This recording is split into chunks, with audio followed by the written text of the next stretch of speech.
Hey, what's up guys, I'm Praetorian and welcome back to Crusader Kings 3, Roads to Power.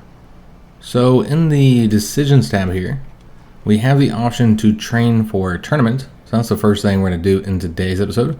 That's available because there is an activity, the Grand Tournament, that we would not be able to make it in time to actually participate, since it's all the way over here in the Holy Roman Empire. But just that being available allows us to train for the tournament. So let's go and start the training. It does have a cost of prestige, but should allow us to increase our prowess or maybe get this well-trained modifier here. And due to his excellent prowess, Magnus has a 0% chance of getting wounded. So we did get that well-trained. So I mean, it helps a little bit if we ever engage in a tournament. You have that for 10 years. I would have preferred to increase the prowess. I'm trying to get it up into the 50s if we can. We're still only 36 years old, so we won't be getting those reductions to the prowess anytime soon. So what we're going to do now is we're going to move north up into Scotland for Alba here. It's going to cost a lot of provisions. And the reason why we're going up there is because Ivar the Boneless, another one of the supposed sons of Ragnar, currently controls a lot of the territory here as well as in Ireland. And so we'll see if there's any way we can help him out up here through some contracts. But first we have this travel event, Fortified Knowledge. The high altitude and the brisk air of Cumberland has a very refreshing quality as we traverse the local hill fort. The soldiers in the valley below appear to be practicing some rare type of training technique I haven't seen before. I'm moving closer, failing to restrain my curiosity. Would you like to join in, my lord? So we could say we're always up to the challenge. This is going to cost us 50 gold regardless of what happens, and then we have an 80% chance that we'll get the Rough Terrain Expert Commander trait, and a 20% chance that we'll get the Reckless one, which isn't entirely useless, but we'd prefer to get that one. So we'll see what happens here, and we did get the Rough Terrain Expert. It did cost us a lot of money though, but it's making us a more effective commander. I think we have like, what, 3 command traits now? We have the one that we started out with, Aggressive Attacker. We got the Flexible Leader in another event, and now we also have the Rough Terrain Expert. So we moved our camp over here, and again, the first thing we're going to go ahead and do is visit the castle holding. So at the very least, do the story. And this is a stewardship one. So we did get the temporary bonus, unfortunately. And I forgot that we don't have any money, so no point on trying to recruit anybody. But we could get some more supplies if we either intimidate them to give them to us or do the intrigue challenge, basically steal them. We'll do the martial challenge. Got a better chance of success there, which we got 1,071 provisions. Alright, excellent. So we continue to avoid having to pay for any of our provisions. We have 2 fight corruption events, and then we also have a heist treasury. That's a criminal contract. I think that's probably the more interesting of our choices here. So let's go and do that one. Going to get us paid 126 gold at least if we're successful. So this is one of the first trade events for our children. Specifically, it's for our eldest, Magni. Now the way I do these trade events is a little bit different in the role plays than I do other events, because if we always selected the option that makes the most sense for our character, then essentially all of our children would be exactly like their father. And so we want the different characters to have different traits, so we'll develop our children in the way that we want them to be. So for Magni, we can have him be brave, calm, or zealous. I actually think in this case we will have him keep the brave trait. It's just really useful to have for a character of our culture since it is virtuous, and also has some great bonuses with the martial and prowess and attraction opinion, and it fits with this particular character in his martial education. So we're going to allow him to stay as a brave character. Now, we won't get to choose the traits for other children since we're not the ones currently educating them. So we'll just have to see which traits our daughter and son gets. And this is interesting. Emadur has the strong trait. So remember, as a Landless character, we can choose which of our children we want to have inherit the camp. And so we won't for sure become Magni. It just kind of is based off of which character we like the best as far as their traits. Which one seems like that'd be the funnest to play as.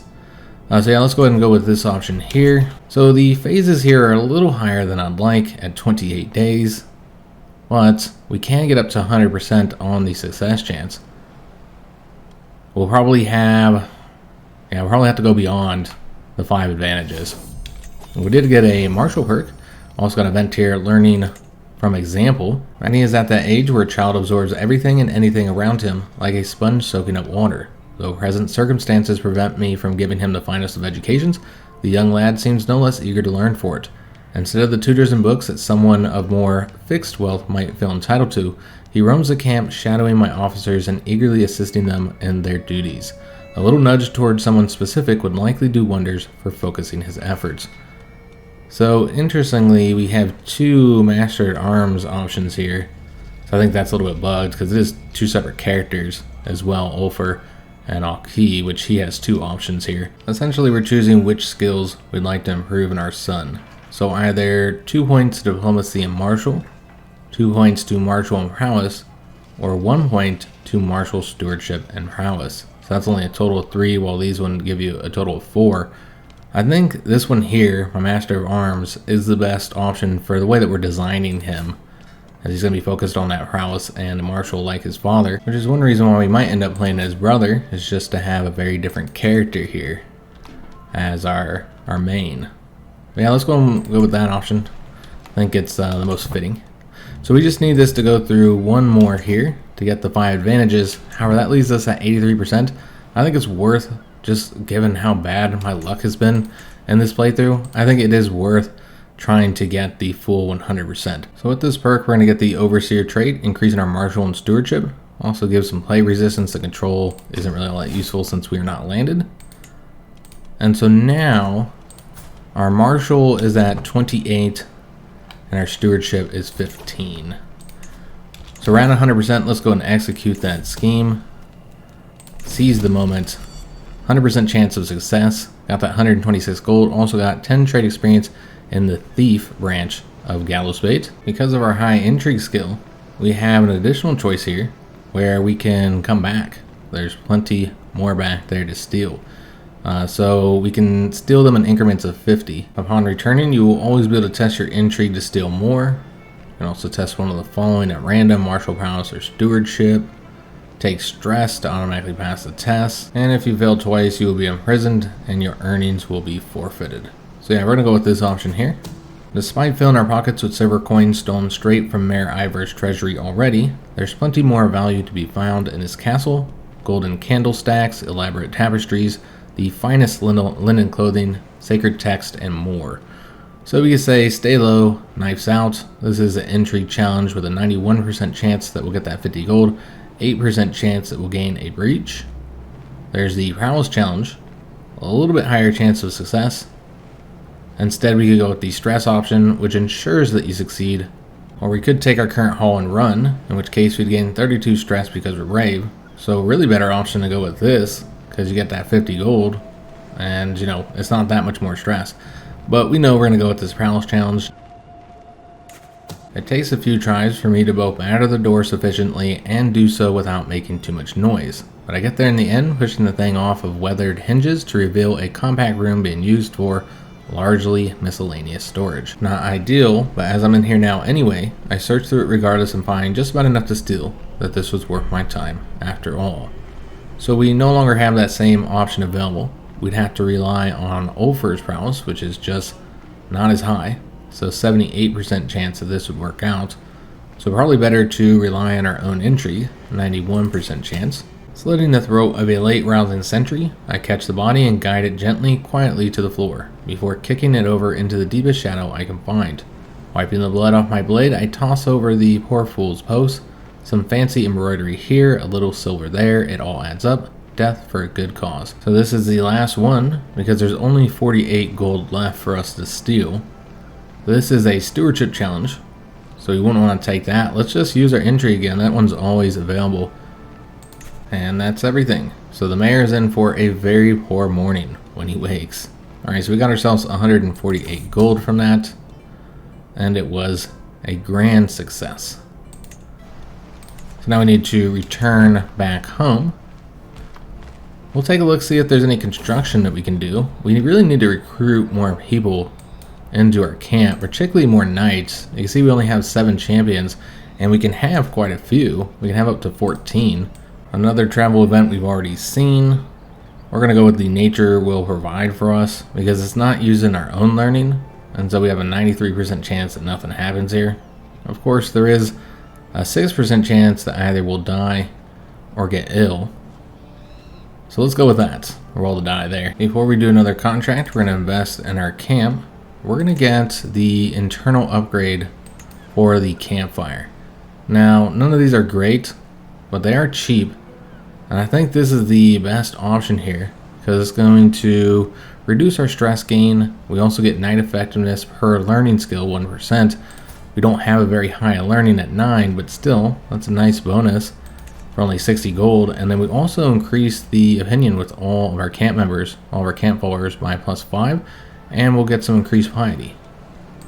That's per month as well. So, I mean, it's helpful. Not great choices, as I think I mentioned before, when it comes to that particular internal upgrade slot. We're going to do this criminal contract again. So really focusing on the crime in today's episode. So this is another back alley robbery where our success depends on, you know, who comes along and whether or not we actually are able to rob them. Marquis' prowess has been dropping because of his old age. It's now down to 17. He's getting a -11. So we might want to take a look and see if he's still the best choice for these officer positions, because he's just not as good as a thug. Still better than our other options outside of that guy. As the outcast, probably want to put our wife in place there. So you could also do really well as a lookout, but we already have somebody who can do that job for us. Not a lot of good choices here, so we'll select her. The footpad will be Ulfer, and yeah, our outcast will be our spouse. Alright, so that means we have 14-day phases, somewhere around there. And a 75% chance of success, and secrecy is quite low as well. So I don't know how well this contract will go. It isn't fair. And Munder's petulant shrieking could wake the dead. I said it isn't fair, not at all. Why do we have to live out here like this? Like we're just animals, roaming from place to place with no palaces, no castles, not even proper beds. I didn't ask for this poverty and I deserve better. I don't really feel like we're living in poverty here, but through the screaming and the outrage, I can see that my son's frustration is real. Tears of both anger and sadness roll down both his cheeks. So we can say, come here, my boy, it'll be alright. This is a diplomacy challenge, not likely to succeed in. Couldn't set to go with the martial challenge, very good chance of success here, 96%. And then he would unlock a martial lifestyle perk, which is pretty cool considering the fact that he is not going down the martial route on his education, so that's just one perk he wouldn't normally get. He would also respect us and lose some stress. Definitely the option I think we're going to go with. This one's a learning challenge that we would likely fail in. So he does get the perk in whatever lifestyle, you know, it's based on, so diplomacy, martial, or learning. Yeah, let's go with the martial one, and he did succeed. Excellent, so he's got a martial perk now. So we will need at least probably at least the 10 advantages, maybe not. I think secrecy is a problem. We could try it at the 75%. I'd prefer to wait to get the 10 to get to 80%. I'm just worried that it'll get revealed because of our low secrecy here. Our first victim has arrived. It's a bishop. So out of these options here, probably want to go with that prowess challenge. 94% chance that we will be successful and get the gold from him. Of course, he's going to develop a grudge against us. It's not surprising. So we now have 6 advantages. It still has not been revealed. You know what, guys? Let's go for the 10. We just had such bad luck in this campaign, guys. I just assume a 75% chance is going to fail. So you guys can see just how often you get the same events in this DLC. This time we're going to go with this option here. Last time I think we went with that one. That's how we got that doctor. I don't remember getting that much stress from it though. But yeah, let's just do this option here.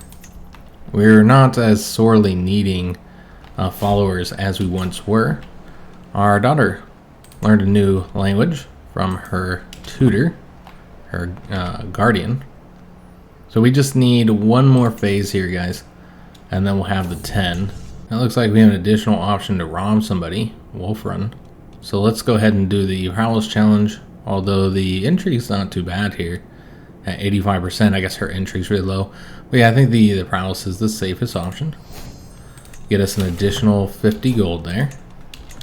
We have the 10 advantages. 80% chance of success, and we still failed. It's just ridiculous, guys. I'm just so surprised at how bad our percentages have been. You know, the RNG has just not been favorable to us. There is a stand with us contract over here. We haven't done one of those in today's episode. However, there's a new contract we haven't seen before. This is Eyes in the Shadow. It's a find secret scheme. So you know what? Let's go ahead and accept this before we do this mission. Although we could also try moving over to here, because this is actually where Ivar is. This location is just this petty kingdom. He's currently locked up, jailed by this chiefess, and I think he just owns a couple counties there. We just got this travel event, and here it is again. We're gonna go with the same option there. Again, I really don't like the travel events. They're supposed to improve them, you know, where they don't fire as often. You don't see the same ones all the time, but I have not noticed that to be the case since they said they had adjusted it, and that was with, I think, like the last DLC, not this one. So let's go and start planning this out. So unfortunately, we're going to have kind of long phases at 30 days, but we do have an 82% chance of success. So I did want to check on all of our positions here, see if there's anybody we want to replace. Like Aki, you know, he's still got a good aptitude here, but Ganupa has an excellent aptitude. And that's for the Master of Arms. Let me check for the second as well. Remember, anything we fire him from, he's going to get upset. Well, there's nobody better as our second, so we don't need to replace him there. But for the Master at Arms, I think we do want to replace him with Ganuba. So let's go ahead and do so. Of course, that will result in him dropping opinion with us, but it's still quite high. He likes us quite a bit. Ganuba is already our heavy infantry captain as well, and he is the best at that position. Could look at the Caravan Master. We've had her doing this for a long time, and nobody's better than her. So we keep her in that position, and we're not going to find anybody better than Irina as our personal position. Not in our camp, anyways. At the edge of camp, my path back from the guarded lock wagon takes me close to the camp's edge, where the shouts and screams of children at play draw my attention. My son Emunder is leading several others in a mock cavalry charge across an even patch of ground, battering small sticks and branches at imaginary foes as they send an illusory foe skittering away in fear. After a moment, Emunder catches sight of me. The boy beams in my direction, clearly hovering between taking his playmates back towards camp or pushing out a little further into the woods. So I can tell him to stay within sight. 33% chance that every playing child, so this is all of our own children. I don't think there's any other kids in the camp at the moment, but there's a 1/3 chance that they'll gain each one of these perks, so they're going to get something. It's just a matter of intrigue, stewardship, or the diplomacy perk, and that's for all the characters. It's really interesting that these travel events result in your children getting perks rather than increasing their skills. We can instead say go on and explore, 50-50 chance that it's a martial or learning lifestyle perk. Or we say children excited for the simplest things. This will result in us losing some of that stress that we have, which we do have a lot at the moment. And they will also, in all of these cases, lose 40 stress. I think Magnus would be fine with them going on and exploring, in which case they might get a martial or a learning lifestyle perk. It's a bummer we don't get to pick their perks for them. That would be nice. We just got our first advantage here. What's interesting is that we have a contribution to secrecy, but there is no secrecy for this, so this position's basically useless. Okay, well I didn't know that. In that case, whenever you do this particular contract, you probably don't want to select the option that gives a secrecy agent, since again it's pretty useless. Let's go ahead and actually improve the campfire, because we could use an additional men-at-arms regiment. It'll take 7 months to get that completed.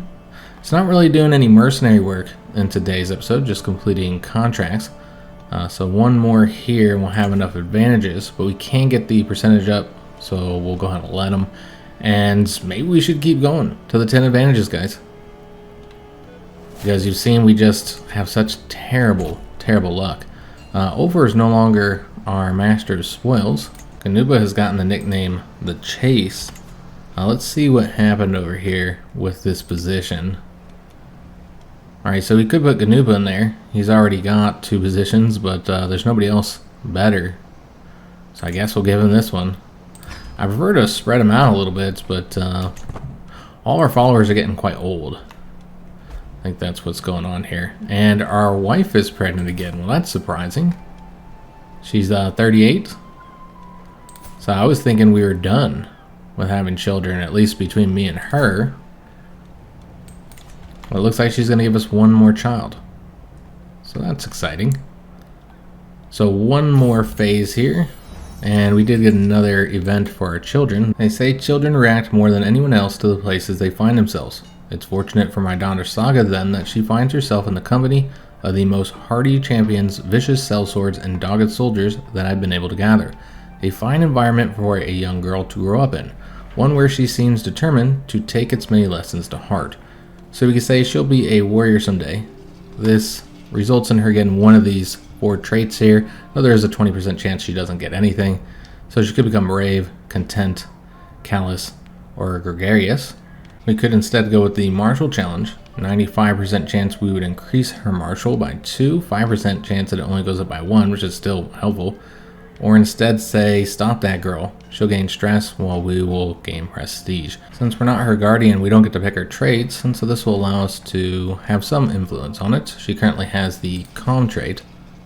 I don't know if it's a bad thing or a good thing being calm. I guess it could be helpful, since you don't always have to be a raging berserker. When you're calm, you can watch your enemy, try and find their weaknesses, wait for them to make a mistake. I've always been more of an angry fighter myself, more aggressive. But yeah, we're gonna go with this option, see if she gains any traits here. She got the content trait. Okay. So not what I was hoping for there, for trying to turn her into a shield maiden, which just because we don't have her going with the martial education doesn't mean she can't still be a shield maiden. We know that she does have pretty good prowess, with that robust trait. She has 11 prowess. Our eldest son has 14. And her younger son has 13, getting that nice bonus from being strong. So let's go and execute this scheme, add our advantages to get an 87% chance of success, and luckily that was enough for us to succeed. You never know. So Ganuba and Bothilder are having a little bit of an argument here. So we can say, come now, surely you two can make amends. Diplomacy challenge, which we'll probably fail in. We can say, we haven't the time for your petty squabbling. I don't think we'd say that. Our character is fine with some squabbling. So there's only one way to solve this. This is a prowess challenge where Ganuba will surely win and she'll become wounded. So yeah, she got that wounded trait now. It's not surprising there, and she is the spouse. I'm not even going to attempt to pronounce his name. I would just butcher it, guys. We did get that campfire upgrade completed. Excellent. So now we have an additional men-at-arms regiment. We could further improve it to get another one that's 180. There are some other options. They're all a bit more expensive. So this one's 300. Nice to have. The pavilion's going to be 350, so we don't even have enough. Or we go with this cheaper option, the 240 to improve the barber's tent. Or we could keep the money to get some new recruits. So in the comments I've had, several people ask me why we haven't gotten any concubines yet. Well, there hasn't really been anybody in our followers who we'd want to romance or seduce, I should say. Since we have a sickness in our herd among our hack animals, the learning challenge most likely going to fail at that, but the martial challenge gets us prestige and respect, and we won't have the sickened herd because we'll redistribute our gear till they recover. Yeah, that's obviously the best option. And that was successful. Excellent. So we moved our camp over to Ivor's holding. Let's go ahead and visit his holding. So we'll start with that. We are doing all right in provisions. We'll probably still try and get some for free if possible. First, let's hear the story. It's an intrigue one. That did get us the 100 intrigue lifestyle experience. All right, excellent. That's what we want to get there. And then we're also going to see if there's anybody that we can recruit here. So we have a 38-year-old woman, not really all that impressive. These 3 characters are at least all cheaper. They've been all really expensive. This guy's really old, and that's why he's so cheap. She's young, and she has decent intrigue, good prowess. So I think we're going to recruit her. So like there's a woman who maybe we'd want to seduce. or we could marry her to one of the other members of our camp. First, let's go ahead and get some supplies. We can't do the intrigue one. We can only do the martial one. 76% chance of success, and we were successful. So that got us 446 provisions. We could see if there's any additional contracts here. We got plenty of prestige to spend. So the options are criminal one, diplomacy, or the treasure map contract. I think the criminal one's probably the best option for us. I'm not seeing those criminal contracts that we just unlocked. I'm not entirely sure where those are at. We paid the prestige for them. We do have a request that we can make of this chieftain here. I'm not going to get a lot of gold. Could see if he has anybody we can arrange a marriage for. So here in our options, he has daughters. He wouldn't likely accept those because we're landless. They just don't want to marry their children to landless characters. However, his spy master, who we have a hook on because we excelled at that contract, she seems alright. She's 29. Seems like a good fit for our camp. 13 prowess, 12 entry, so might be useful in some of the contracts. Yeah, I think she would be a good choice to arrange a marriage for her and maybe Aki here. He's getting old. It's about time if we're ever going to arrange a marriage for him, we should do it now.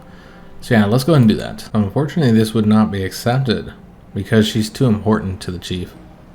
Probably because he's or she's his spy master. And I suppose since so many people asked about it, we can try and seduce this new follower here, though. Maybe we won't read through all those events, because I mean they're all the same. They haven't been changed. Same seduction events that were in the game before. There might be some new ones for being landless, and I guess we can look at those, but I think most of them are the same ones that the game always had. So yeah, we can go ahead and try and seduce her. Now, there is a mercenary contract over here, but in this case, we'd be helping the Irish out against the Norse. And so we're not going to participate in that. If we could help out the Norse, then we would. There's another one over here, but it's the same situation. We're helping the Anglo-Saxons out against the Norse. So let's go and do this fight corruption contract. We get paid a lot of money here. Helping out Ivor the Boneless. Father begins my son Magni as he marches up to me. I have decided that, as I am now a man, which he is 11 years old, I guess he considers himself a man now, I shall have my own tent. No more sharing with anyone from me. I will not budge on this. I am an adult and I demand to be treated as one. So we can say, okay, you're a man now. We'll spend some prestige, but he'll gain prestige. He'll also gain respect for us. Instead, we can say, you want it, earn it. This is a martial challenge. 46% chance that he'll succeed. 53% chance that he fails. Does seem like what we'd probably pick. Or instead we can go with this option. We'll gain prestige, but he'll become frustrated with us. Let's go with this option here. He's probably going to fail. He triumphs. See, I underestimated him. But that's how we do things. You don't just gain our respect. You gotta earn it. So again, we're gonna have to do this in 6 locations. We'll continue to go with this option here for all of them. Start moving over to that next one. A lot of traveling we're gonna have to do, so probably quite a few travel events, unfortunately. But we are doing the seduction scheme as we travel. But unfortunately, we do have to end today's episode here. I forgot to get ourselves a new men-at-arms. We're not doing any mercenary contracts, so it's fine if we don't get them now. And it would probably be wise to wait to get them until after we finish this contract here, since you know we're going to end up leaving at least some soldiers behind in some of those 6 locations. So it'd be best to refill all of our men-at-arms at the same time. So yeah, we'll wait to get the men-at-arms until after we finish up this contract. You know what, guys, I just remembered that there's actually a character interaction to just make a character into your concubine. I completely forgot that that was an option, so we don't actually need to seduce her. We don't have a high chance of success anyways, though there are those events that can make it more likely. But probably just better to make her into our concubine. That's the better choice. So we've taken her as our woman. That has slightly increased her opinion of us. And now you can see we do have a concubine here. So we do not have to do the seduction events. And so therefore, you know, if we, get anybody else in our camp, any of the ladies that we might be interested in, we could make them our concubine as well, so that we could try and have a few more children. Because I think it'd be awesome if Magnus has a bunch of children. Often in CK3 that's a negative, since you gotta split up the inheritance. But when playing as a Landless adventure, that's not really an issue. You're basically just creating new followers. So I hope you guys did enjoy today's episode. If you did, make sure you leave a like on the video, subscribe to our channel, hit that notification bell, and leave a comment. Do hope to see you guys on the next one, and thanks for watching.